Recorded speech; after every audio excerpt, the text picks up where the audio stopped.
ሰላም ጤና ይስጥልኝ ውድ የማህል ፋሚሊ የፕሮግራማችን ተከታታዮች ዘውትር ቅዳሜ በዚህ ሰዓት የሚቀርብላችሁን የንባብ ፕሮግራም አሁን ማሰማት እንጀምራለን።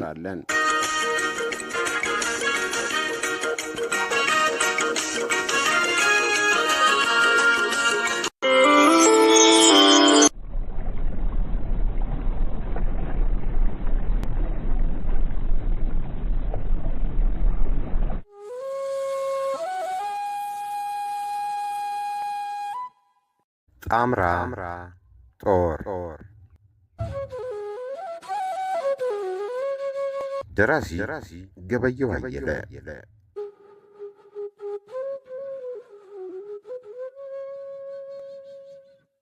አንባቢ አብዱቄ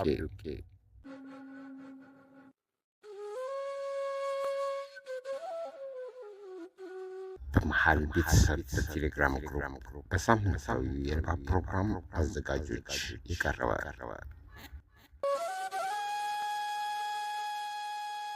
ምዕራፍ 14 ያ ሰውዬ መጣ አለባሪውን ትንፋሹ ቁርጥ እያለ የቱ አለ እስማኤል አይኖቹን አፍጦ ያን ሰራተኛ ከለላ ይዞ ብቅ ወዲህ ሲመለከት አየሁት። እኔና አሰግድ እንከተለዋለን አንተ እዚህ ቆይ ብሎ አሰግድን ትከሻው ላይ መታ አረገውና ተከታትለው ወጡ። እስማኤል ሊያናግራቸው ሲሞክር በፍጥነት ዋናውን መንገድ አቋርጠው ራቁት። አፉን በግማሽ እየከፈተ በር ላይ ቆሞ ሲመለከታቸው መንደር ውስጥ እጥፍ አሉና ተሰወሩ። ሊያረጉት የሚከተሉት እያለ ጓዳ ውስጥ ወዳለው እንግዳ ሄደ። ሰውየው በዶፋን ጦር ውስጥ በሹፌርነት የሚያገለግል ወታደር ነው። ራሽድ ሙስጠፋ ይባላል። ከነ እስማኤል ጋር እየተገናኘ እንዲሰራ በአሊያሽ በኩል ከተላከ አንስቶ ጦር ውስጥ ቡድኑን የሚመለከቱ ብዙ ጠቃሚ ስራዎችን አከናውነዋል። ብዙ መስራት ይቻላል። ዋናው ነገር ሚስጥር መጠበቁ ነው። የጦሩ የስለላ ድርጅት በጣም ብዙ አባላት ስላሉት ሚስጥር ለማግኘት ብዙ ጊዜ አይወስድበትም። ከዚህ ሌላ እንኳን አንድ ፍንጭ አግኝቶ በይሆናል ብቻ የፈለገውን እርምጃ መውሰድ መሆኑን መርሳት የለብንም አለ ረሺድ ረጅም አፍንጫውን እያሻሸ። ቀደም ብዬ እንደገለጽኩልህ የዛሬ ተልእኮ ከበፊቱ ለየት ያለና ትንሽ ከበድ ያለ ይሆናል። ይኸውም ኮሎኔል ሳላቤሪን መግደል ነው።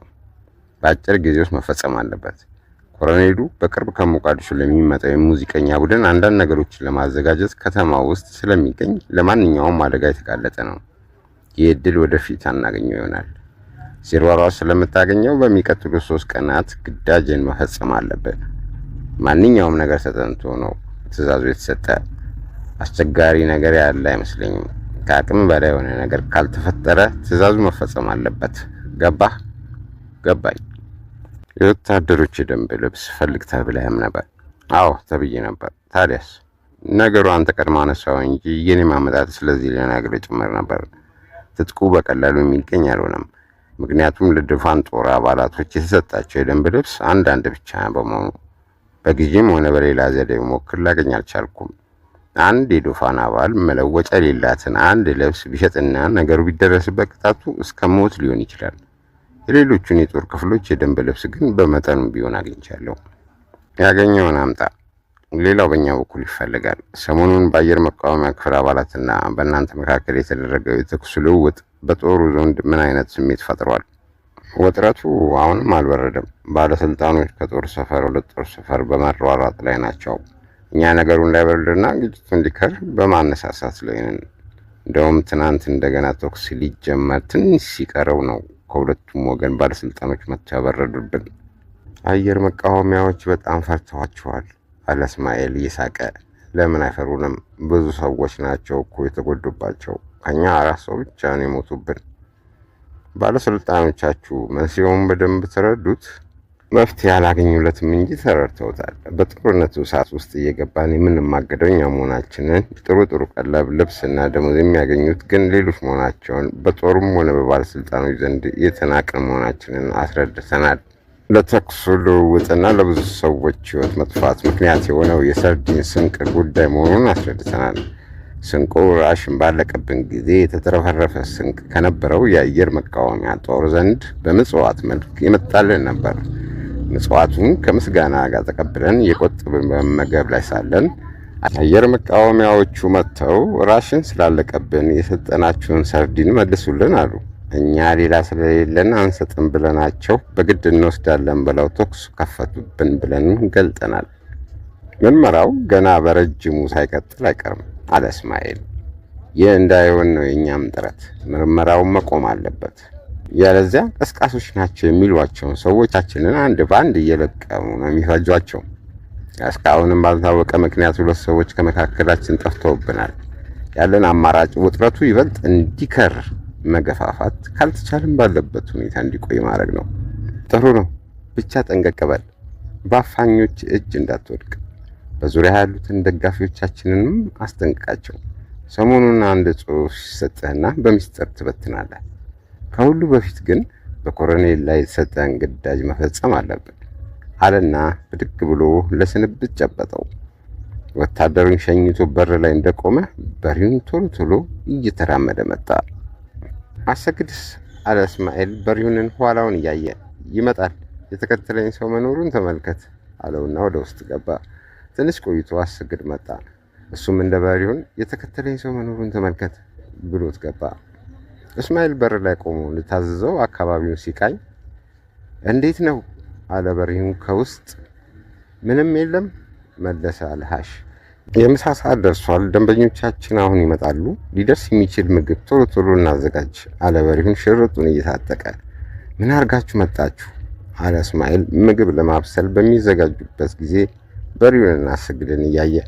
በኋላ እንነጋገራለን፣ አሁን ወደ ስራው አለ በሪውን ተፍ ተፍ እያለ።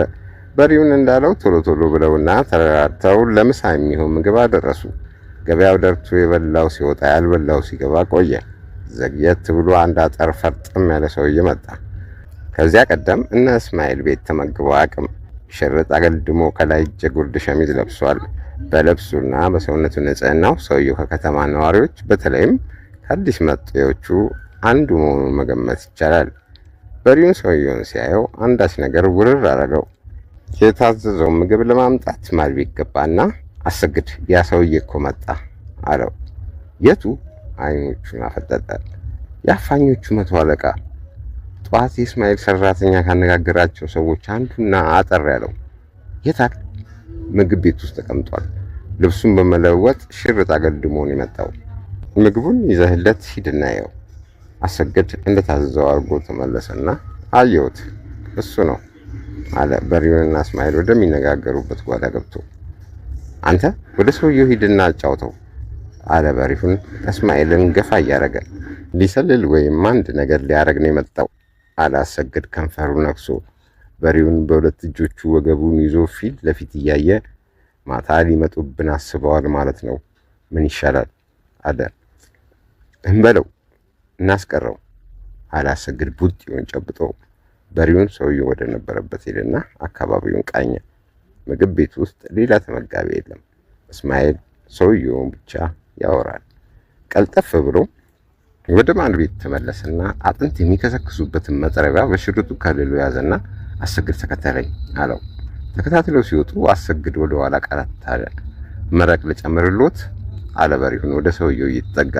ሰውየው ከእስማኤል ጋር የሚያደርገው ውይይት ላለማቋረጥ ስለፈለገ ያልሰማ መሰለ። በሪውን ተመቻቸና ባለ ኃይሉ ተንጠራርቶ መጥረቢያውን በዛቢያው በኩል ሰውየው ማጅራት ላይ አሳረፈው። ሰውየው ብድግ አለ። አሰግድ ሮጦ ግብ ግብ ውስጥ ሲገባ እስማኤል ወደ ዋናው በር ሄደ። በሰከንድ በሚቆጠር ጊዜ ውስጥ እነ በሪውን ሰውየውን አዳክመው እየጎተቱ ወደ ማል ቤት ገቡ። ጥቃቱ ድንገት ባይሆንና ለሁለት ባይረባረቡበት ኖሮ ሰውየው በቀላሉ የሚበገር አልነበረም። እስማኤል በስጋት እየተሸማቀቀ ምግብ ፍለጋ የሚመጡትን ሁሉ በር ላይ ቆሞ ምግብ የለም አልቋል እያለ መለሳቸው። ሬሳውን ለጊዜው እየተንደብቀው አላሰግድ ወደ እስማኤል መጥቶ በሪውን አሰግድና እስማኤል ማንኛውም ነገር ካከናወኑ በኋላ ምሳ ይመገቡ ጀመር። ሰውየው የጥቁር ለባሹ ጦር አባል መሆኑን በምን አወቃችሁ አለ እስማኤል ሁለቱንም በመገረም እያየ። ከዚህ ቀደምም አይቼዋለሁ። ዛሬ ደግሞ የአንተን አሽከር እየተከተልን ስናደባ በቀጥታ ሄዶ ከአሁኑ ሟችና ከአንድ ሌላ ሰው ጋር ተገናኘ። ሶስቱም ከአንድ ቤት ጥግ ቆመው ለረጅም ጊዜ አወሩ። ከለላ ይዘን እንመለከታቸው ነበር። አሁን የገደልነው ሰውዬ መቶ አለቃ እንደነበረ በለበሰው የደንብ ልብስ ተረድቻለሁ። አሽከር ከነሱ ተለይቶ እየተገላመጠ ቁልቁል ወደ ቆራሌው ወይም የቆሻሻ መጣያ አመራና አንድ ጎጆ ውስጥ ገባ። አንዲት ባልቴት ከጎጆይቱ ወጣ ገባ ስትል ቆየችና ዕቃ ቢጤ ይዛ ወደ ከተማው መሃል አመራች። ቀልጠፍ ብለን ወደ ጎጆይቱ ብንገባ አሽከር ጠመንጃ ሲፈታታ አገኘ ነው። ከተቀመጠበት ሳይነቃነቅ ስራችንን ሰርተን መጣን እያለ በርሹን ሲናገር ገደላችሁት? አቋረጠው እስማኤል። አዎ ያኔ ነው በደንብ ያየሁት። ከሱ ያገኘነው ሽጉጥ፣ ገመድና አውቶማቲክ ሴንጢ የጠረጣሪያችን ትክክለኛነትን ያረጋግጣል። ይህም በማድረጋችን በላያችን ያንጃበበው የስጋት ደመና ለጊዜውም ቢሆን ታልነዋል። አላሰግድ ቀበል አድርጎ ድንቅ ስራ ነው የሰራችሁት። ጓዳችን ያለውን ሬሳ ምን እናርገው? የመረጃ ክፍል ሰራተኞች የሟቹን እዚህ መግባት አውቀው ከሆነ ጠብቀው ሲቀርባቸው መጥተው ቤታችንን እንፈትሽ ማለታቸው አይቀርም አለ እስማኤል ጭንቅ እያለው። ምዕራፍ 14 በዚህ ተጠናቋል።